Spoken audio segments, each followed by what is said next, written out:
Imagine history not as an old book, but as a mirror.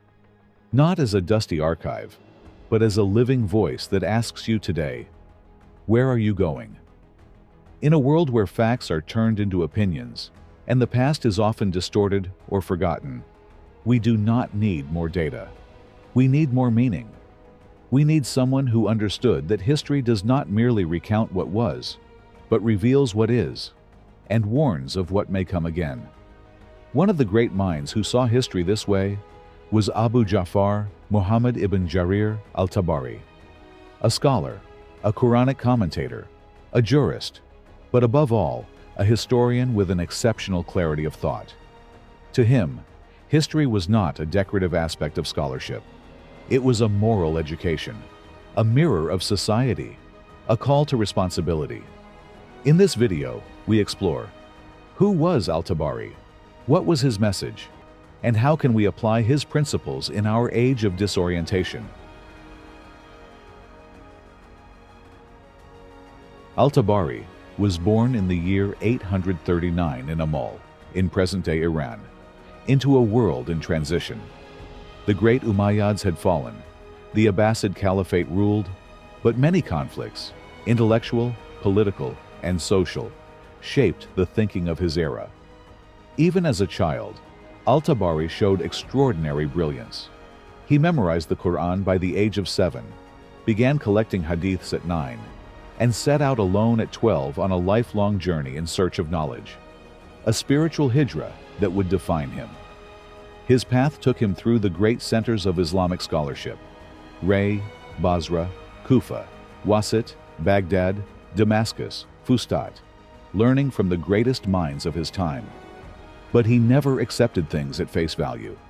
He compared, he examined, he asked. Because Al-Tabari was not just a collector of knowledge, he was a thinker. His body of work is immense. His famous Quranic exegesis, Tafsir al-Tabari, remains one of the most comprehensive and systematic scholarly works in Islamic history. Yet his greatest legacy, in both scale and ambition, is his monumental historical work, Tarikh al-Rusul wal-Muluk, the history of prophets and kings.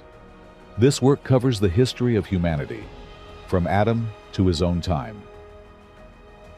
But Al-Tabari did not write for rulers. He wrote for the conscience of the Ummah, not to glorify the past, but to warn the future, not to entertain, but to awaken thought. He was convinced, whoever fails to understand the past will act blindly in the present, and whoever ignores the signs of history will repeat its mistakes.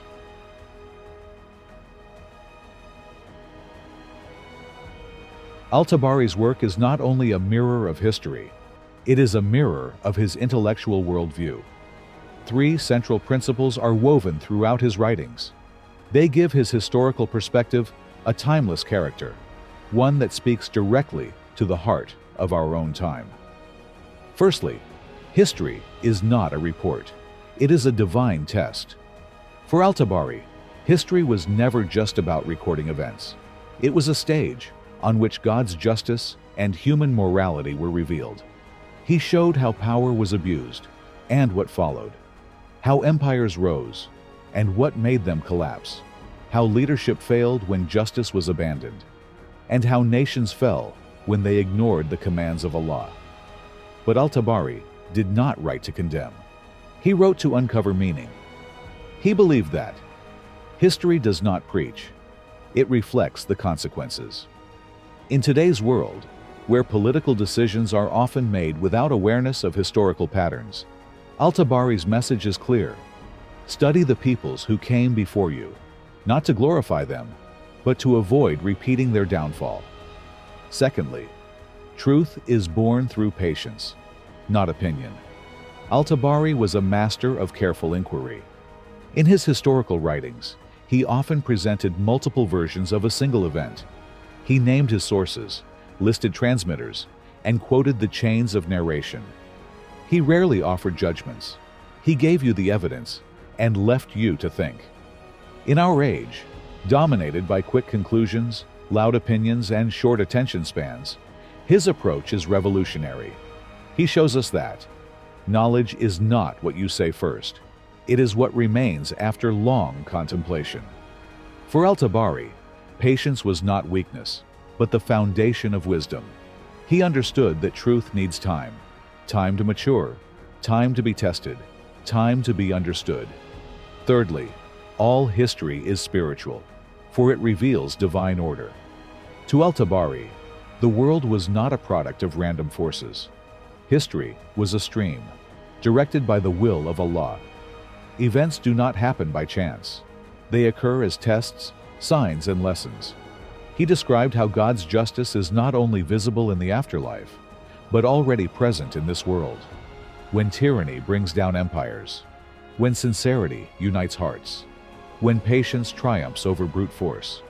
This view transforms how we perceive crisis. It does not lead to fatalism. It calls us to responsibility. It reminds us, you are part of history, and your character determines which side of it you belong to.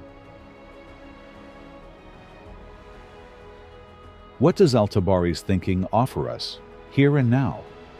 We live in a time when many have become disconnected from history. Some distort it. Others use it to divide. Few seek to understand it. But Al-Tabari offers an invitation, not merely to remember, but to reflect. He reminds us that history is never neutral. It reveals what happens when a society loses its sense of justice. It shows how easily greed replaces responsibility, and it teaches that you are not just a witness to history, you are one of its authors. If we consume history merely to feel informed, we miss its purpose. But if we study it to sharpen our character, to awaken moral clarity, and to realign our compass, then we walk in Al-Tabari's path. In his view, the past was not behind us. It was around us, a continuous echo that speaks to those who listen with the heart. Al-Tabari was a man of the pen, but his words strike deeper than any sword. Because they do not target enemies, they awaken conscience. He did not write to be praised. He wrote to shape generations. He did not leave behind an empire of gold, but a legacy of meaning. And this legacy still speaks to us today. Look closely, listen deeply, and write your chapter in history with responsibility. Which lesson from Al-Tabari's thought touched you most? Share your thoughts in the comments. And don't forget to subscribe if you want to explore how Islamic history can light the path forward.